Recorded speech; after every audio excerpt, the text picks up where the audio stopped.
This video is sponsored by Card Kingdom. You can visit their store by using my referral link in the description below.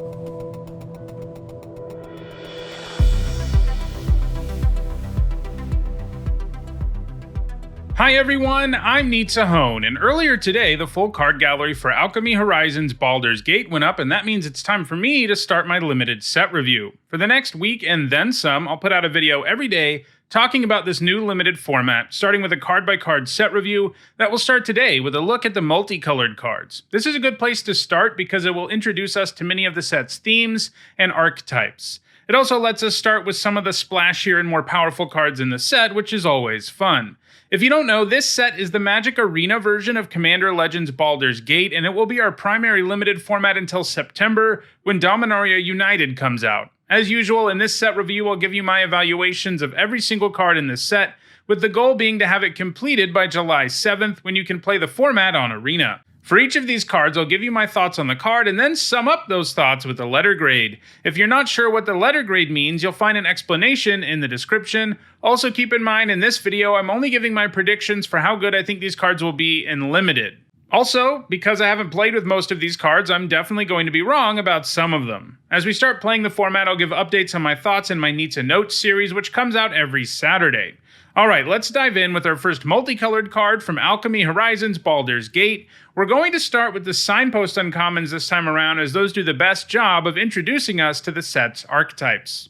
First up, we've got the red-white Signpost Uncommon, which is Liara of the Flaming Fist, which for a red and a white is a 2/2 legendary human soldier at uncommon. At the beginning of each combat, each creature you control gets +1/+1 until end of turn if it has the same name as another creature you control or a creature card in your graveyard, and you can pay one generic, a red and a white, and another non-token creature you control gains first strike and double team until end of turn, activate only as a sorcery and only once. So if you don't know what I mean by Signpost Uncommon, what I mean is cards like this that tell you kind of what you want to be doing in this particular color pair if you're drafting it. As you can see, Liara is about being an aggro deck, as red-white usually is, but on top of that, she has a particular interest in duplicates of cards. And she also has a new mechanic from this set, a digital-only mechanic called Double Team. If you attack with a creature with Double Team, you get a copy of that creature into your hand, and then both copies lose Double Team.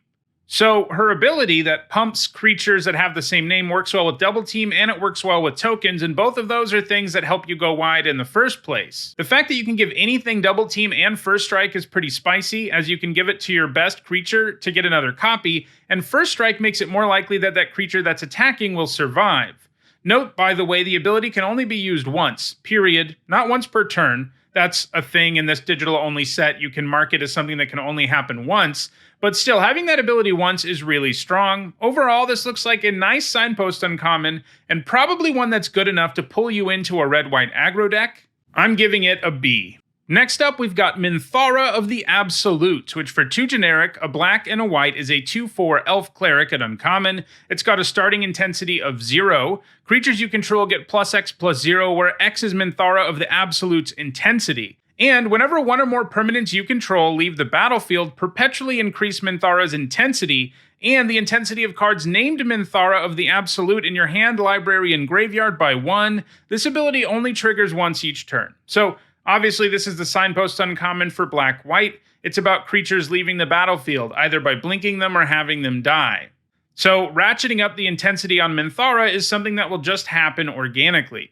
A 4-mana 2/4 that gives +1/+0 to your whole board is a card you'd probably play, and while it isn't that immediately, most of the time, it can get there relatively easily. It is nice that if you have multiple copies of this, they feed off of each other too. I don't feel like this is a Signpost Uncommon that really pulls you into its deck. It's kind of an awkward card in the sense that it both wants cards to go to the graveyard and it wants to pump your creatures, but if they're going to the graveyard, then you can't pump them quite as much. And sure, you can blink them too, but if you're in black-white, you're going to have lots of things that also involve your creatures dying, so it does have some awkward tension with itself. I think overall, I'm giving Menthara a C+. Next up, it's Kaga, Shadow Archdruid, which for 2 generic, a black and a green, is a 1/4 legendary elf druid at uncommon, and when it attacks, it gains Death Touch until end of turn, and you mill 2 cards. Once during each of your turns, you may play a land or cast a permanent spell from among cards in your graveyard that were put there from your library this turn. So here's the signpost uncommon for black-green. As is often the case, black-green is about the graveyard. Kaga will usually mill something when she attacks that you can use, since you can both play lands and cast permanent spells. The downside is she's only a 1/4, and even with Death Touch, that makes her fairly vulnerable. She can be double blocked by 2/2/2s, and you can still only trade. And that's not amazing, although hopefully she milled something that at least gives you a 2-for-1. But for that reason, Kaga will be at her best when you have other ways to mill yourself, and luckily it looks like that will be doable in black-green. So she can be a very real value engine in a lot of decks. I do wish she was a little better at fueling herself, but she'd be kind of insane if she was. So I think she's a B-. Next up, it's Kellane, Reclusive Painter, which for a black and a red is a 1/2 legendary human elf bard at uncommon, and when it enters the battlefield, you make a treasure token. Other creatures you control enter the battlefield with an additional +1/+1 counter on them for each mana from a treasure spent to cast them. So this is one of the cards that comes directly from Forgotten Realms. There's a decent number of reprints in the set, and this was a very powerful one in the last limited format where it existed, where it powered the black-red treasure deck, and that's what it's doing here too. The black-red deck in Forgotten Realms was the best deck in the format, and while this format is substantially different, I do think that Kellane will still be really, really good. A 2-mana 1/2 that makes a treasure is something you'd basically always play, so the fact that you get to buff every creature you cast that uses treasure to be cast is a pretty big deal. This looks to be a super strong signpost uncommon again, one that you're willing to take with a first pick, even though it's multicolored, and even though it wants you to go into a very specific deck. I'm giving it a B. Next up, it's Corlessa, Scale Singer, which for a green and a blue is a 1/4 legendary dragon bard at uncommon. You may look at the top card of your library anytime, and you may cast dragon spells from the top of your library.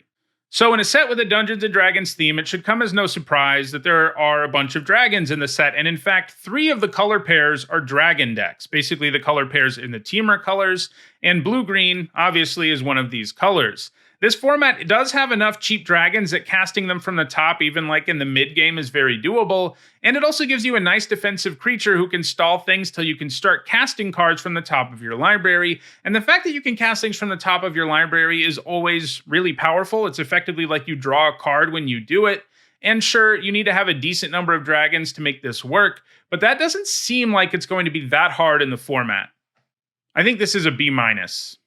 Next up, we've got Krydle of Baldur's Gate, who for a blue and a black is a 1/3 legendary human elf rogue at uncommon. When it deals combat damage to a player, that player loses 1 life and mills a card, then you gain 1 life and scry 1. And when you attack, you can pay 2 generic, and if you do, target creature can't be blocked this turn. Like Kellane, Krydle was a signpost uncommon in Forgotten Realms, and come on, you had to reprint him because he has Baldur's Gate in the name. And yeah, again, he's a signpost uncommon we've seen somewhat recently, and he offers a ton of value for a 2-drop, since he lets you get through your opponent's defenses. And if it's Krydle getting through, you get to drain a life and scry 1 every time, which is kind of a big deal. In the late game, he can send in much larger creatures to be unblockable too. That means he's a really good 2-drop, but also a good late game spell that makes any of your cards evasive in the end. You know, the blue-black deck was a little disappointing in Forgotten Realms overall, but I'm sort of willing to reset my expectations in a format that is this different, and I think I want to start Krydle out at a B. Next up, it's Lozon, Dragon's Legacy, which for 3 generic, a blue and a red, is a 4/2 legendary creature dragon shaman at uncommon. It's got flying, and whenever you cast an adventure or dragon, Lozon, Dragon's Legacy, deals damage equal to that spell's mana value to any target that isn't a commander. So blue-red is another color pair that's into dragons, and it's also into adventures, and boy, this is a crazy powerful payoff for both. A 5-mana 4/2 flyer is actually a solid stat line, so the fact that this staples removal spells to your dragons and adventures is pretty insane. It can actually hit any target, because there are no commanders in this format. Sorry to say, there's not commander draft in this arena version of the format, so it can hit any target with that, including opponents, including all of their creatures, including their planeswalkers. And sure, you need adventures and dragons, but those are things that you're just going to have in a blue-red deck in this format. This feels like it honestly could have been like a mythic rare, because it seems that powerful to me. The value engine it is kind of absurd. And yeah, I mean, this just seems really powerful. I want to start it out at a B+. Right now, it's my pick for the most exciting of these signpost uncommons. Next up, we've got Ogee, the Exquisite Blade, which for 2 generic, a white and a blue, is a 2/3 legendary human monk at uncommon, and when it enters the battlefield, you gain 2 life and scry 2, and whenever you cast your second spell each turn, exile up to 1 target creature you control, then return it to the battlefield under its owner's control. So this signpost uncommon tells us blue-white is all about abusing enter the battlefield abilities, a mechanic that we've seen before. I'm already pretty happy with a 4-mana 2/3 that gains me 2 life and scries 2, so the fact that double spelling lets you blink something is nice additional value. It can target itself with that effect, which is pretty nice, but it can also help you abuse other abilities on other creatures. Now, double spelling isn't always super easy and limited, but even if you just get the value from this going one time in a game, you're going to feel pretty solid about it, but still, the fact that it asks you to both be playing double spells and cards that have enter the battlefield abilities to take full advantage of it does feel like it's asking a little too much for it to be super powerful and limited. Obviously, you'll play this in every one of your blue-white decks, but it isn't exactly a card that pulls me into its archetype or something like that, and I think that means it's a C+. Next, it's Thracus the Butcher, which is 3 generic, a red and a green for a 3/4 legendary dragon peasant at uncommon. It's got trample, and when it attacks, you double the power of each dragon you control until end of turn. So this is another color pair that loves dragons. This one's more about making them huge, scary creatures, and on his own, he's a 5-mana 6/4 with trample, at least when he's attacking, and that's not bad. But I am less impressed with this dragon payoff than I am with the other two, and maybe that's just because I love grindy value decks more, and this one is just, turn your dragon sideways and hit your opponent hard. But I also feel like the baseline of the card isn't crazy impressive. So overall, I think this is another signpost uncommon that doesn't really pull me into the deck. Obviously, you'll always play it in red-green, but I'm giving it a C+. So our last of these signpost uncommons is Trellisaura Moondancer, which for a green and a white is a 2/2 legendary elf cleric at uncommon, and whenever you gain life, you put a +1/+1 counter on it and scry 1. So this is another one that's a straight reprint from Forgotten Realms. It offers a very strong life gain payoff. It's basically a better Ajani's Pridemate since you get to scry in addition to getting the counter. A turn 2 Trellisaura in a green-white deck can quickly get out of control, and it can also be very valuable in the late game. This is a signpost uncommon that I think does pull you into the deck. I'm giving it a B. So those are the signpost uncommons. We've seen what the basic broad strokes are for each of the 10 color pairs in the format. Now let's move forward with a look at the other multicolored cards in the set. First, we've got John Erenicus, the Exile, which for 2 generic, a blue and a black, is a 3/5 legendary elf wizard at rare. At the beginning of your instep, draw a card if your library has more cards in it than target opponent's library. Otherwise, each opponent mills 5 cards. This seems really strong, and has some passable defensive stats and a very powerful instep trigger. It either substantially mills your opponent or draws you a card, and that's pretty good.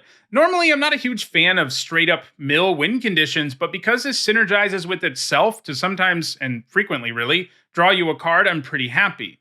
Now, milling a black-green deck, for example, may end up hurting you in the end because there are graveyard things going on, but the fact that you get to draw a card about half the time, I guess I would say with this card, and then mill them the other half of the time, I think that makes this into a pretty nice value engine. So overall, I don't quite think this is a bomb. If it drew you a card every turn, obviously it would be, but it won't quite do that, so I'm going to give it a B+.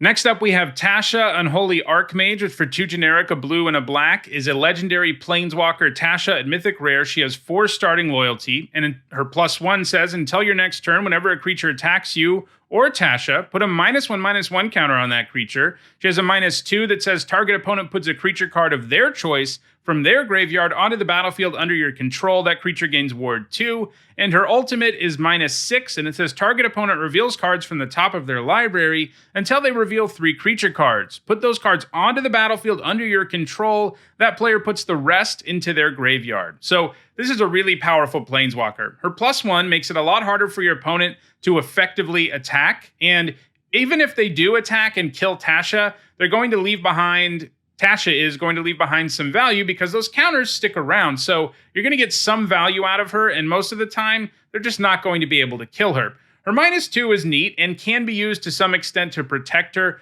but your opponent does get the choice about the card, and that means sometimes you won't get something that's that great, but you're getting somebody that has Ward 2, and that does increase the chances that your opponent can't efficiently remove the creature. Then her ultimate is the kind that will just win you the game on the spot, and you don't have to take that long to get there. You know, if you're like at parity and you use her +1 twice and then use her ultimate, the game's pretty much over, and that's going to just happen where your opponent just can't deal with Tasha because her +1 and her -2 both do a pretty good job of making that a heck of a lot harder, and that's a lot of value on a 4-mana Planeswalker. I think she's a bomb. I'm giving her an A.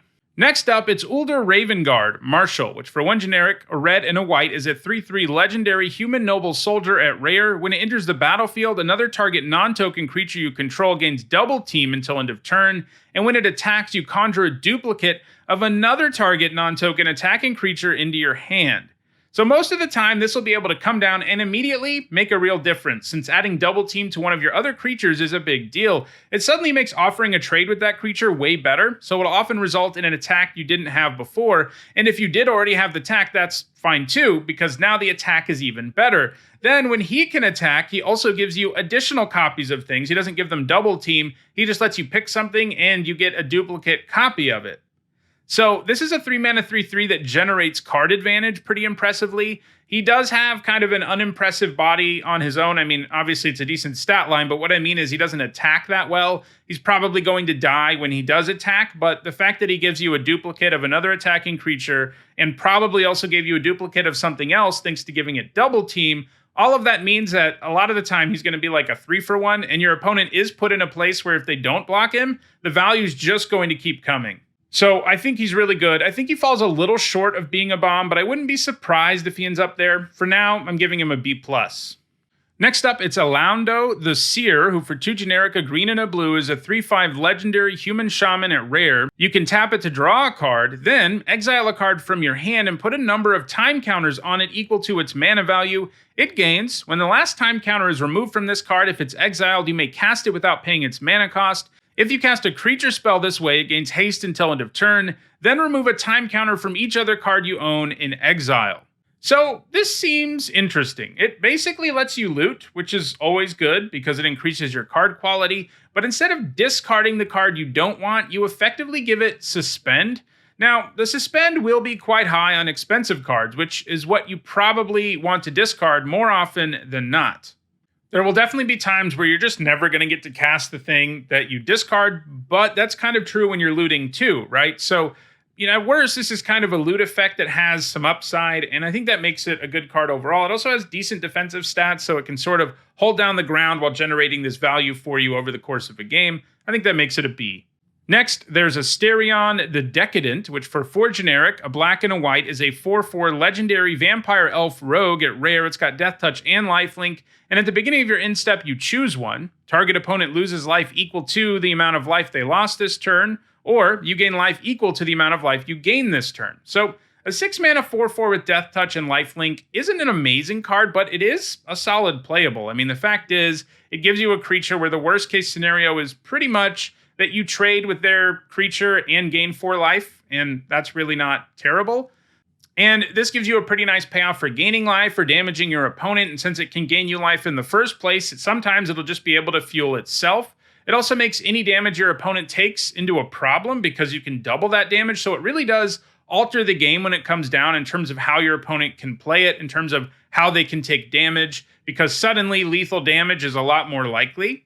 So I think the whole package here is pretty nice. It is a bit clunky. You know, when you see 6 mana 4/4, it's not exactly something you're excited about, but I think it gives you enough additional value that it's a B. Next up, it's Baba Lysaga Night Witch, which for 2 generic, a green and a black, is a 4/4 human warlock at rare. You can tap it and sack up to 3 permanents, and if there were 3 or more card types among the sacrificed permanents, each opponent loses 3 life, you gain 3 life, and you draw 3 cards. So this is a pretty spicy sacrifice outlet, and it probably should be because actually getting it to do the whole Lightning Helix plus Ancestral Recall effect isn't going to be that easy. Sacrificing a creature in a land will be easy enough, but getting that 3rd permanent type is going to be a hurdle.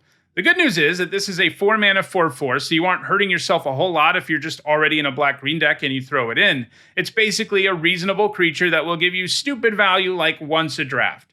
Obviously, be on the lookout for artifact creatures, especially since they contain 2 card types on 1 card, and that makes the value you can get even more insane. You only have to sack 2 permanents, and then you get these effects. And artifacts and enchantments in general will have extra value because you need those other card types. So, overall, I don't think triggering this is going to be the easiest thing in the world to do in Limited, but it has a very reasonable stat line, and even if you do it once in your whole draft, you'd probably win that game. So I think this is a B- overall.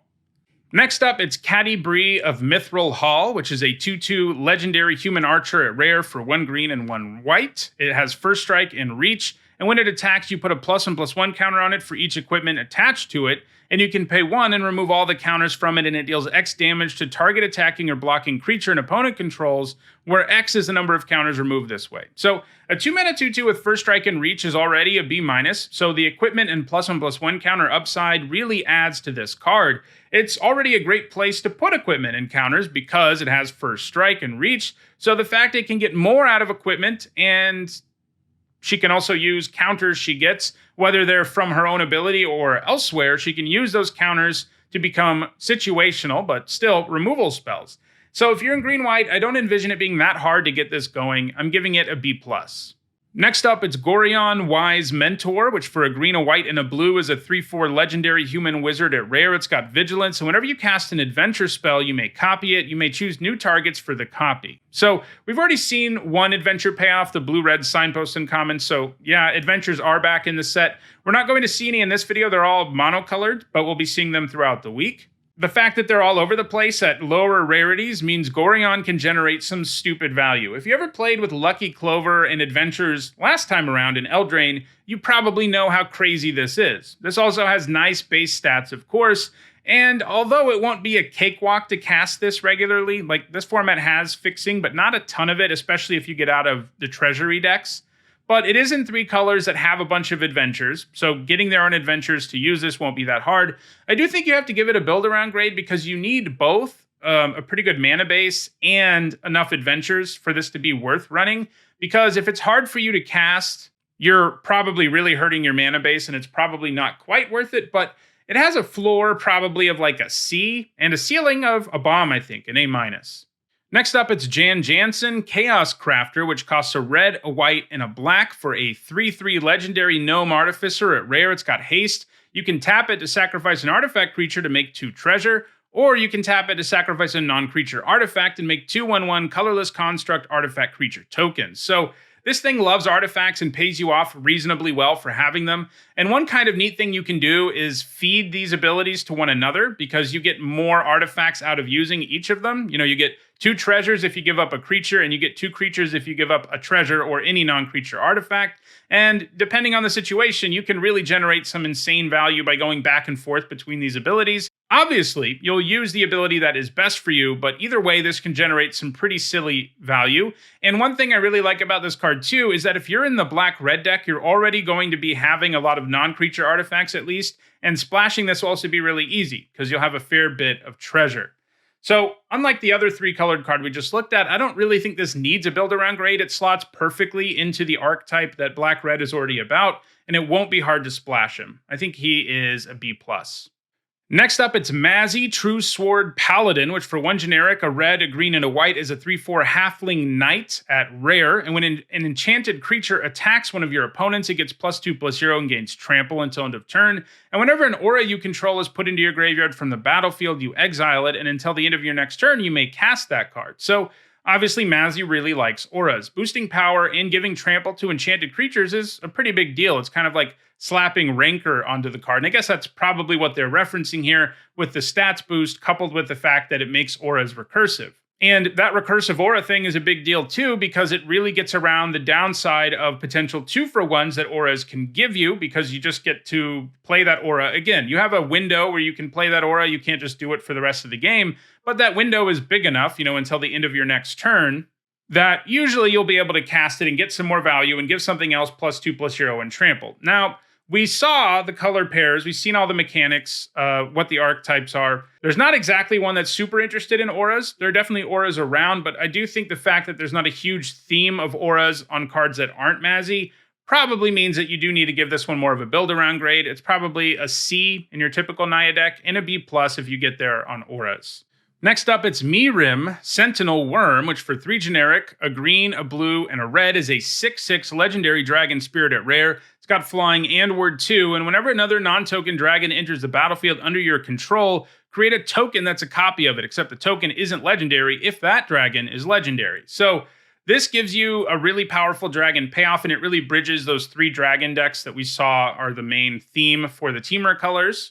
And a 6-mana 6/6 flyer with ward 2 is probably already a B, so the additional value this can generate is huge.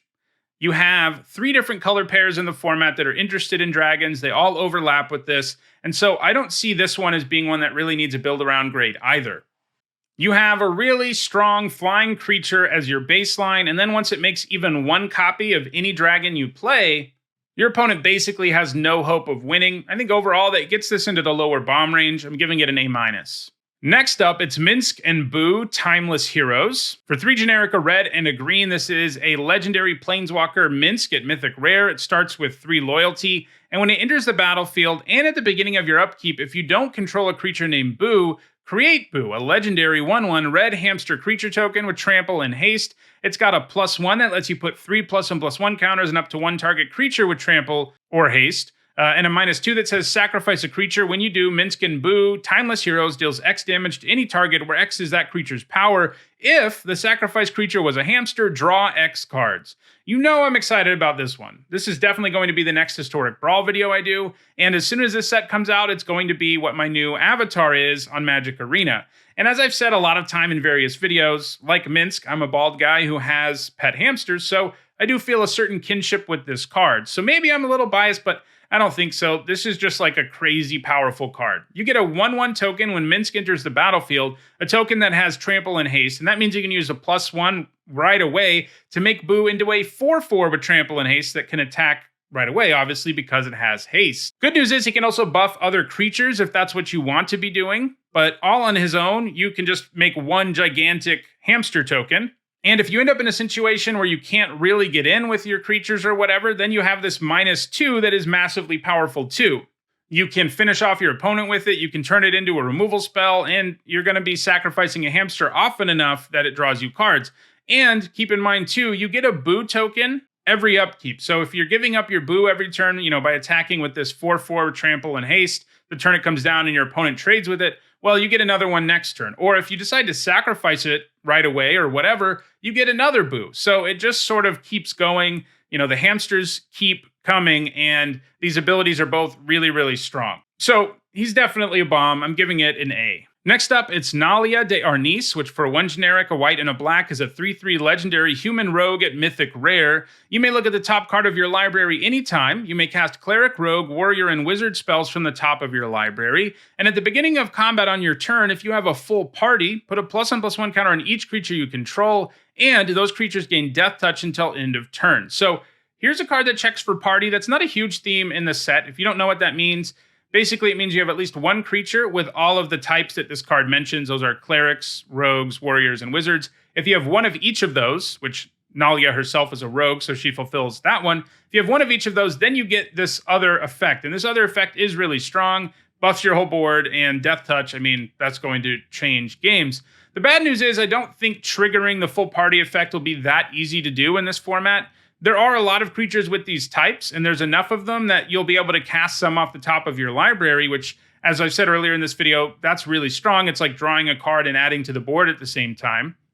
And I think you can count on getting value out of that, but don't expect to get a full party going with regularity or anything. It's not a super well-supported theme in this set like it was in Zendikar Rising, where getting a full party could actually happen. Still, it's an incredibly good card, one with a very good baseline as a 3-mana 3/3, one that will effectively draw you extra cards often enough that it's a B+.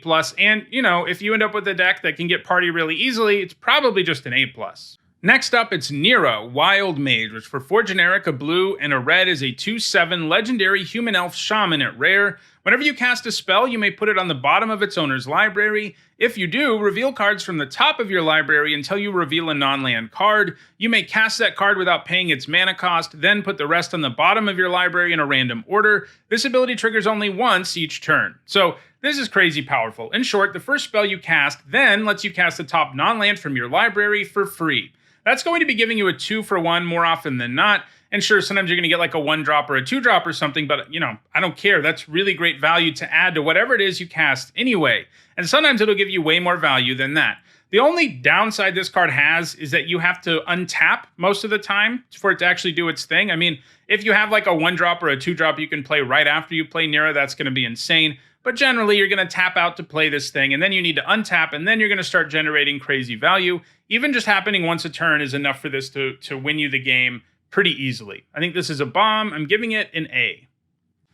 Next up, it's Prosper Tomebound, which for 2 generic, a black and a red, is a 1/4 legendary Tiefling Warlock at Mythic Rare. It's got Death Touch, and at the beginning of your instep, you exile the top card of your library. Until the end of your next turn, you may play that card, and whenever you play a card from Exile, you make a treasure token. So this is another straight reprint, but it's from the Forgotten Realms Commander set, so it hasn't actually been in Limited before now, and obviously, this is quite strong. It doesn't start with the best stat line ever, but it can block and stop a lot of things from attacking thanks to being a 1/4 with Death Touch. And that's especially good because it effectively draws you an extra card every single turn. Provided you get to your instep the turn you play it, you're going to at least get a 2-for-1 out of this. And if Prosper sticks around, you're going to just generate absurd value and treasure in addition to cards. It even lets you play lands, which is always great. I think this is an A. It's a very powerful value engine. Next up, it's Raga Draga Gorgut's Boss, which for 2 generic, a red and a green, is a 4/4 legendary human boar at rare. Each creature you control with a mana ability gets +2/+2. Whenever a creature you control with a mana ability attacks, untap it. Whenever you cast a spell, if at least 7 mana was spent to cast it, untap target creature. It gets +7/+7 and gains trample until end of turn.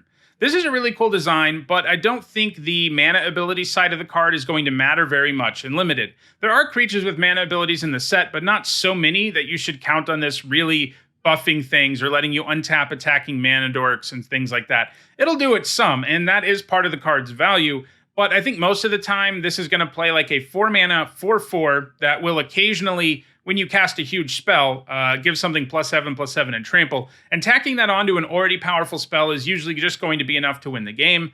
Obviously, you're not going to trigger it a lot because you don't have that many 7-drop things in your Limited decks.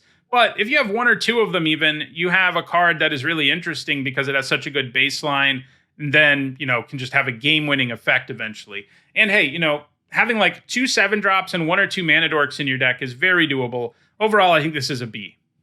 And our last multicolored card is Raphael Fiendish Savior, which for 3 generic, a black and a red, is a 4/4 legendary creature devil noble at rare. It's got flying, and other demons, devils, imps, and tieflings you control get +1/+1 and have lifelink. And at the beginning of each instep, if a creature card was put in your graveyard from anywhere this turn, create a 1/1 red devil creature token with, when this creature dies, it deals 1 damage to any target. So this is really strong. Even if your deck has 0 other demons, devils, imps, or tieflings, you have a 5-mana 4/4 flyer that gives you a 1/1 devil on your instep if you had a creature enter the graveyard, and it can enter the graveyard in any way for that to happen. And of course, the devil will actually be a 2/2 if Raphael is still in play. And as we know at this point in Limited, those devil tokens are always really pesky, and that's going to be the case here too. So I think this is a bomb, even in a deck with 0 other creatures with those types. I think it's an A. And it might feel like an A+ if you have a deck. It will feel like an A+ if you have a deck with like 10 cards that involve demons, devils, imps, and tieflings. So those are my thoughts on all the multicolored cards from Alchemy Horizons Baldur's Gate. Tomorrow I'll be back with a look at all the white cards. If you want to make sure you stay aware of future videos in this series, subscribe and turn on notifications. If you're watching this after there are more videos up in this series, you'll also see a playlist with those videos on your screen shortly. Lastly, if you want to go the extra mile in supporting the channel, you can with a YouTube membership or on Patreon. Thanks for watching.